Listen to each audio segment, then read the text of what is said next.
So now we want to take a look at the review for test number 3. So problem 1, we want to match each function with its graph. So the first one, I've got x squared minus 2, so that's the x squared function shifted down 2 units. And so we look at our choices here, that would be C. That's one that's been shifted down 2 units. So I'm going to put C up here. B of x equals x squared plus 2. That's been shifted up 2 units. So now we're going to look for the graph that's been shifted up 2 units, and that's h. So I'm going to put h here. And you might want to just kind of mark these out since we already used them, just as a help. This one's shifted to the right 2. So that would be b. So I'll put my b up there. Cross this out here. This has been shifted to the left 2. So I need to find the graph that's been shifted to the left 2. And we can see that's graph f down here. Let's put that up here. We have h of x equals a negative 2x squared, so that's been stretched by a factor of 2 and reflected. So that would have to be graph A.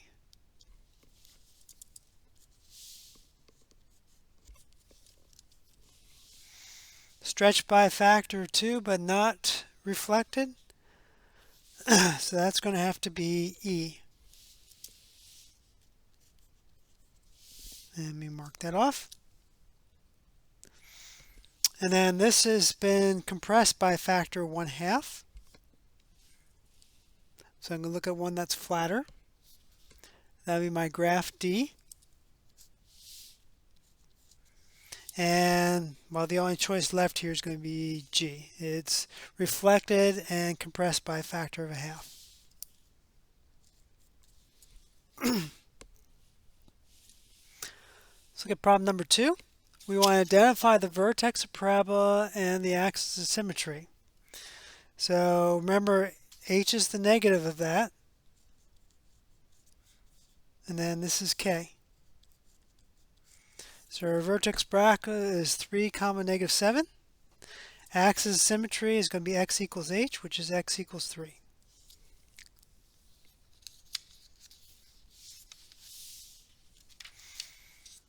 Here, a graph of quadratic function with vertex of 2, negative 3 is shown in the figure below.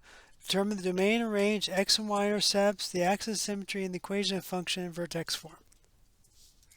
So if we're looking at this, my vertex here is 2, negative 3. So,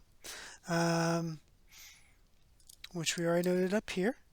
It's reflected down, so no stretch. My domain here is just going to be all real numbers. My range, well, this goes from negative infinity up to negative 3, including negative 3.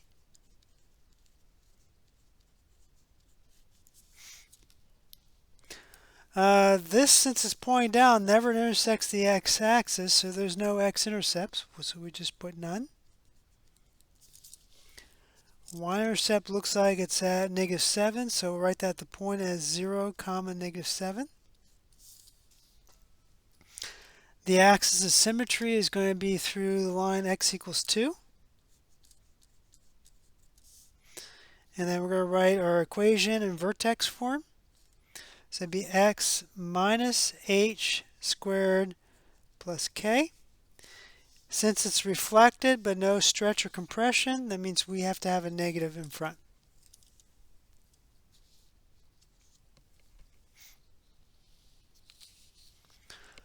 Let's try number 4. Here we want to find the vertex of the parabola. So I'm going to use my formula h equals the opposite b over 2a.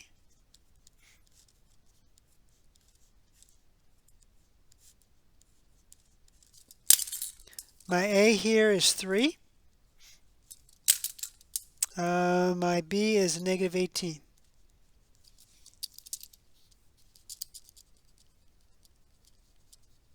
Let's fix that up a little bit. Oops. So that gives us 18 over 6, which is 3. Now let's find the function value at 3. That's going to be our k.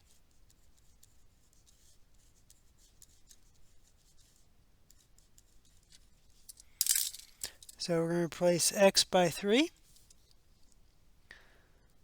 And let's just go ahead and punch that on the calculator.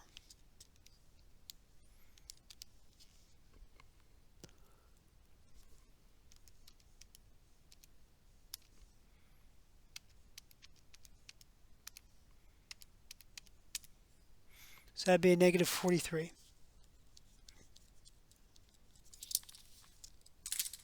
So our vertex is 3 comma negative 43.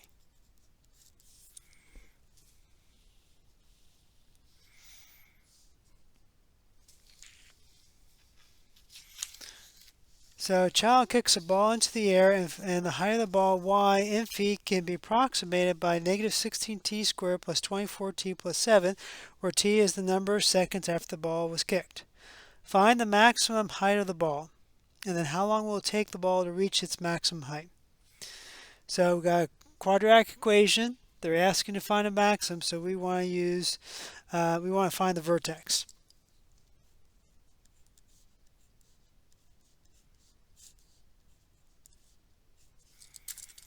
Here A is negative 16, B is 24. So let's pop that into the calculator.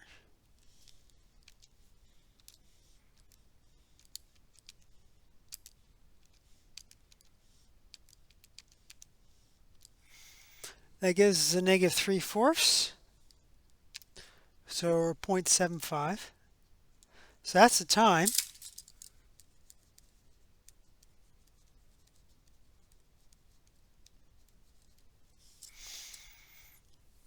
And then let's find k.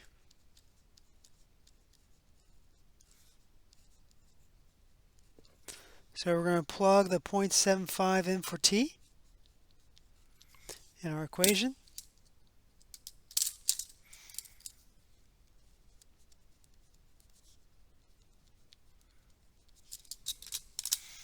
So again, I'm going to let the calculator do the work.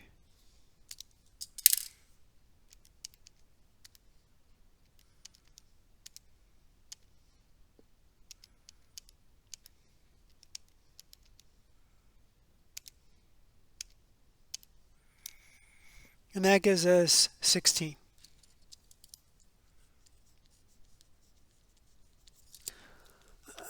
So the maximum height of the ball would be 16 feet.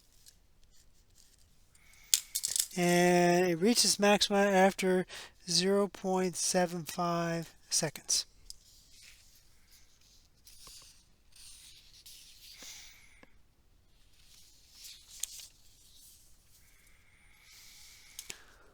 All right, let's try number 6. So I'm looking for my leading term. It's odd, and the coefficient's positive. So I think of my cube function without a reflection. That's going to be my end behavior. So as x goes to negative infinity, my y values go to negative infinity. And as x goes to infinity, my y values go to positive infinity. And the maximum number of turning points, well, the degree is 5, so that's going to be n minus 1. That will give us 4 turning points. All right, let's try B. So my power here is even. Coefficient is negative, so my end behavior points down. So whether x goes to negative infinity or positive infinity, the y values are going to negative infinity.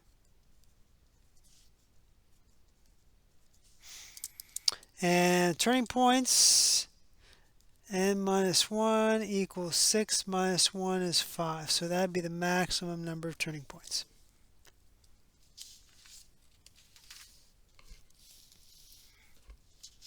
Let's look at C. All right, so my leading term is negative 6x cubed. So think of my cube function, but I'm flipping it upside down. It's got a reflection. So x goes to negative infinity, my y value is going to go to positive infinity. As x goes to positive infinity, the y values are going to negative infinity. It's degree 3, so 3 minus 1 will give me 2 for a maximum number of turning points. And then let's look at this last one. Coefficient of the leading term is 3, so that's positive, no reflection. It's an even power, so I think of my x squared function. Both ends are pointing up. So x goes to negative infinity, k is going to go to infinity. And same thing as x goes to infinity, k is going to go to infinity. 7 minus 1 is going to give me 6 for the maximum number of turning points.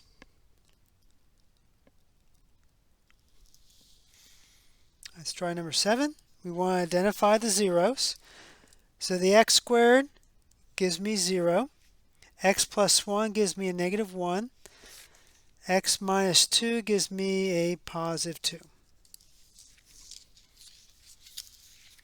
And then we want to determine the multiplicity of each. So let's first look at 0.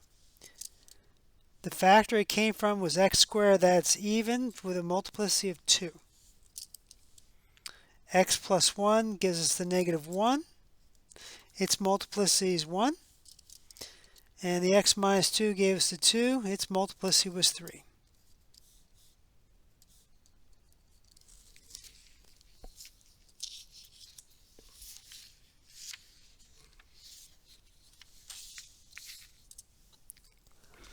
So next we want to graph the function below, and we want to go through and identify, it's multiple choice, we have 6 choices, so we have to identify which one of these is the correct graph. Well, if I take x times x times x times x, that gives me x to the 4th. Oh, sorry about that. X times x times x times x gives me x to the 4th.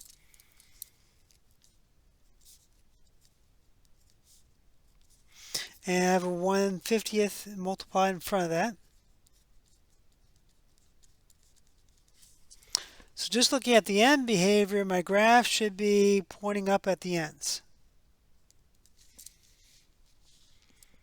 So let's see, that's going to eliminate C, wrong end behavior. That's going to eliminate D, and that's going to eliminate E.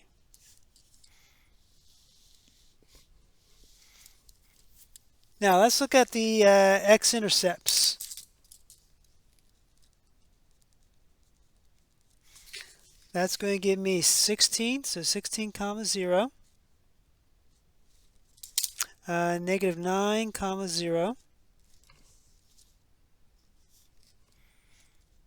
Negative 6 comma 0. And 4 comma 0. Well, A has the wrong x-intercepts, so I can eliminate that one.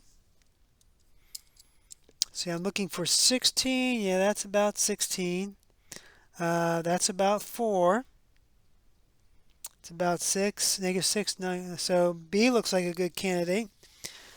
Let's check out F down here.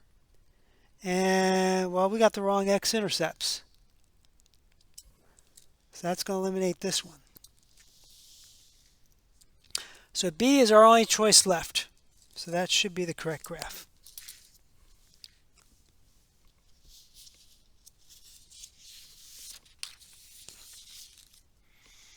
So we're going to simplify the expression, state the restrictions on the variable, and find the asymptotes. So let's first factor that denominator. Not even worrying about the numerator. Notice here all three of these terms have a common factor of 2, so let's factor that out.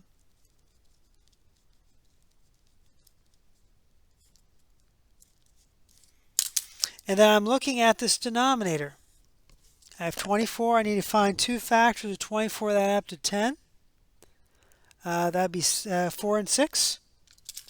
So that's going to factor into r plus 4 times r plus 6. So I don't get anything from the 2. I do get a -4 and a -6 for my restrictions. So I'm going to go down to part 2. I'm doing these a little bit out of order. Sorry about that. There's 2 restrictions. R cannot be equal to -4, but also it cannot be equal to -6. So I've done part 2. Now let's finish part 1. I want to go and factor that numerator. That's a difference of squares, so I get r plus 4 times r minus 4. R plus 4 is divided out. That gives me r minus 4 over 2 times r plus 6. So I'm going to go ahead and write that down here.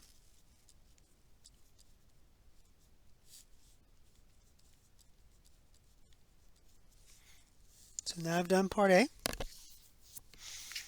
Part C wants us to identify the vertical and horizontal asymptotes. Well, I get a vertical asymptote from here. That'd be r equals a -6.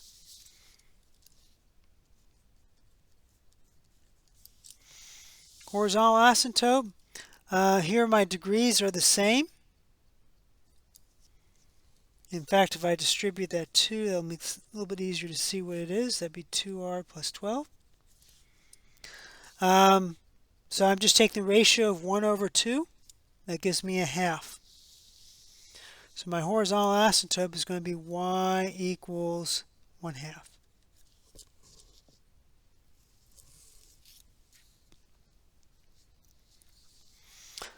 All right, for number 10, we want to find the domain.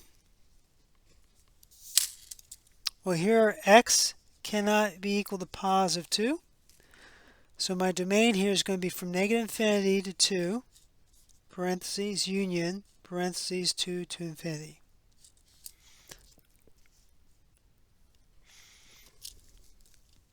All right, let's try looking at this one. We can factor that numerator. Difference of squares, that's x plus 2 and x minus 2 over x minus 2. X minus 2 is divided out. I just get x plus 2. There's nothing left in the denominator, so there's no vertical asymptotes. And, well, the degree here is higher in the numerator than the denominator, so there's no horizontal asymptotes. So for each of these, we're going to put none.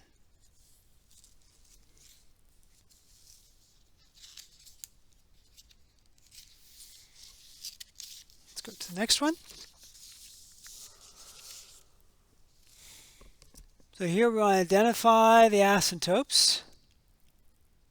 All right, well, let's work on factoring that denominator. 4 terms, so I'm going to factor out of the x squared out of those first 2 terms. And then a -1 out of the last 2 terms. So that gives me x plus 4 and x plus 4. Well, each piece has an x plus 4 in common, so let's factor that out.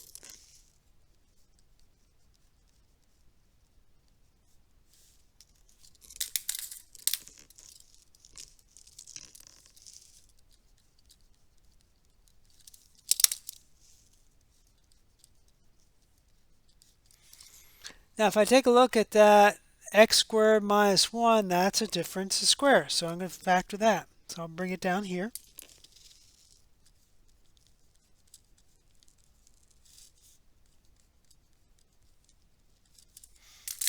So that's going to become x plus 1 times x minus 1.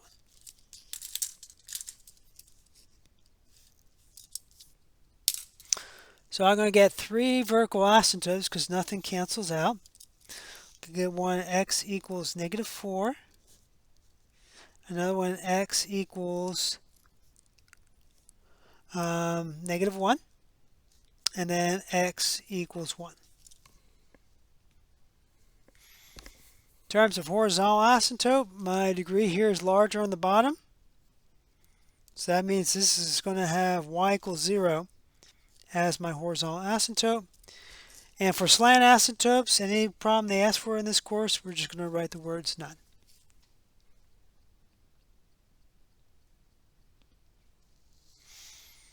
All right, let's take a look at number 12.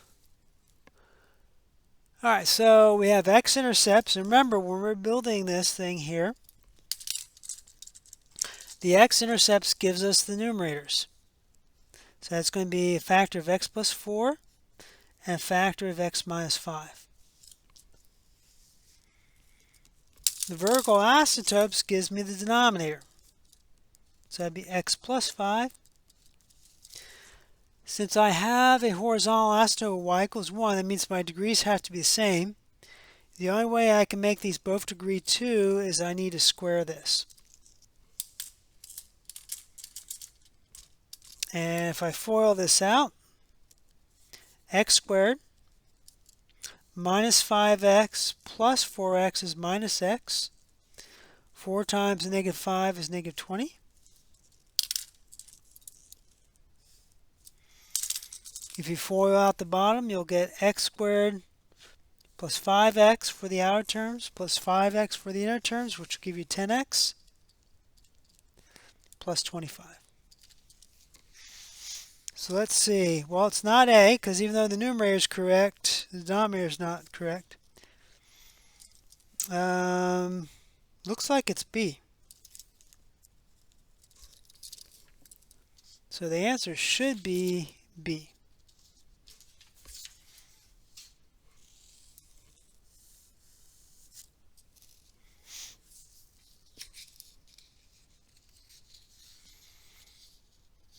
Let's turn the page. Looks like we have another one. All right, my x-intercept is 5 over 4. So I can write that as x minus 5 over 4. And I've got a couple vertical asymptotes. So that's going to be a factor of x plus 3 and a factor of x plus 1.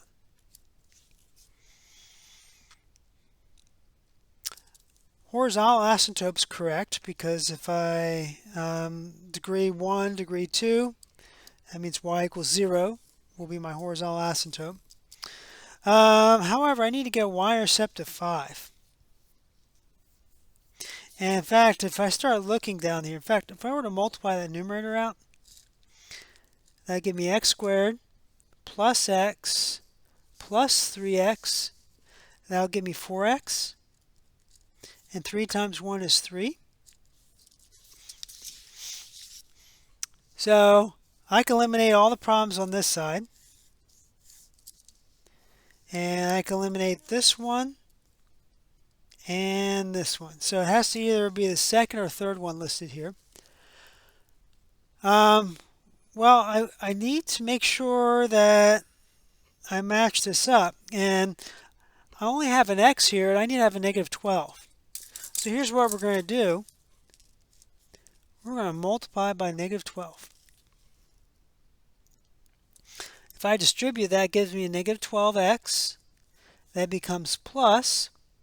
And then 4 goes to 12 3 times 5 is 15. So that tells me my answer choice should be C. This one right here.